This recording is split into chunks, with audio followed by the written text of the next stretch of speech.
নমস্কার বন্ধুরা, তাপসীস কিচেনে আপনাদের সবাইকে স্বাগত জানাই। আজকে আমি বানাচ্ছি সুজি আর বেসন দিয়ে নতুন সুস্বাদু একটা রেসিপি। আমি একটা বড় সাইজের বোল নিয়েছি, বোলে দিয়ে দেবো এই বাটির 1 বাটি বেসন,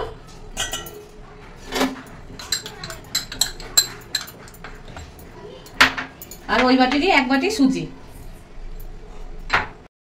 আর 2 চামচ দিয়ে দেবো টক দই,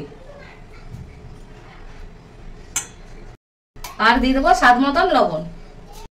এবার আমি এটা মিশিয়ে নেব। এবার আমি অল্প জল দিয়ে দেবো।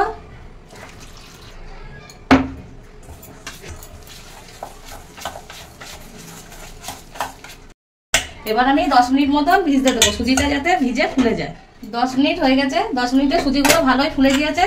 এবার আমি অল্প অল্প জল দিয়ে একটা ঘন ব্যাটার তৈরি করব।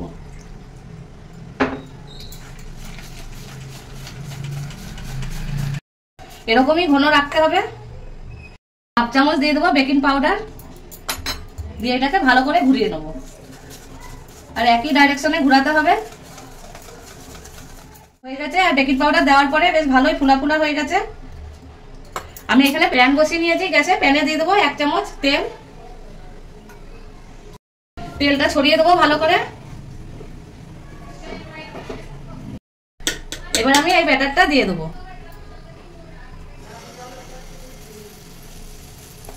বেকিং পাউডার দেওয়ার সাথে সাথেই দিতে হবে, না হলে কিন্তু ভালোভাবে ফুলবে না। এবার দিয়ে দেবো পেঁয়াজের লাচ্ছা, একটু এরকম চেপে দেবো। আর দিয়ে দেবো টমেটো, আর দিয়ে দেবো পনির। সবকিছুই দেওয়া হয়ে গেছে। এবার আমি এটাকে 15 মিনিট মতন মিডিয়াম গ্যাসে আমি ঢাকা দিয়ে রেখে দেবো। 15 মিনিট পরে আমি দেখে নেবো, উপর দিয়েও কালার চেঞ্জ হয়ে গেছে বেশ। এবার আমি এরকম করে নিয়ে পাল্টিয়ে নেবো। এই দিকটাও আমি ওরকমই সেঁকে নেবো। একটু এরকম চেপে চেপে দেবো। এবার আমি 5 মিনিট মতন ঢাকা দিয়ে রেখে দেবো।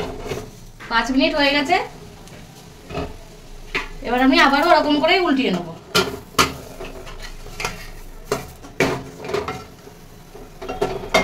দিয়ে আবার দিয়ে দেবো আমি।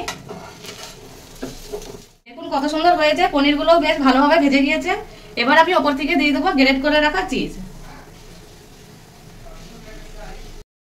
সব চিজগুলোই আমি দিয়ে দিয়েছি। আবারও আমি 2 থেকে 3 মিনিট মতন ঢাকা দিয়ে রেখে দেবো, যতক্ষণ চিজটা না মেল্ট হচ্ছে। চিজগুলো ভালোভাবে মেল্ট হয়ে গেছে।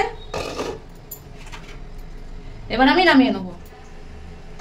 এবার আমি একটা চাকু নিয়েছি, চাকু দিয়ে মাঝখান থেকে কেটে নেবো। আরো আমি এদিক দিয়ে কেটে নেবো।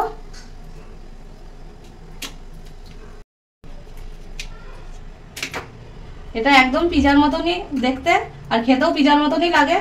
আপনারা এটা হেলদি পিজাও বলতে পারেন। আমি এটা সসের সাথে সার্ভ করেছি, আর দেখুন কত সুন্দর লাগছে দেখতে, আর নরমও আছে, একদম পিজার মতনই লাগছে। ভিডিওটা যদি পছন্দ আসে তাহলে লাইক করে দেবেন, আর ফেসবুক থেকে দেখে থাকলে পেজটাকে ফলো করে নেবেন, আর ইউটিউব থেকে দেখে থাকলে চ্যানেলটাকে সাবস্ক্রাইব করে পাশে থাকা বেল আইকনটা প্রেস করবেন। আমি যখনই নতুন রেসিপি ছাড়বো আপনাদের কাছে আগে পৌঁছাবে।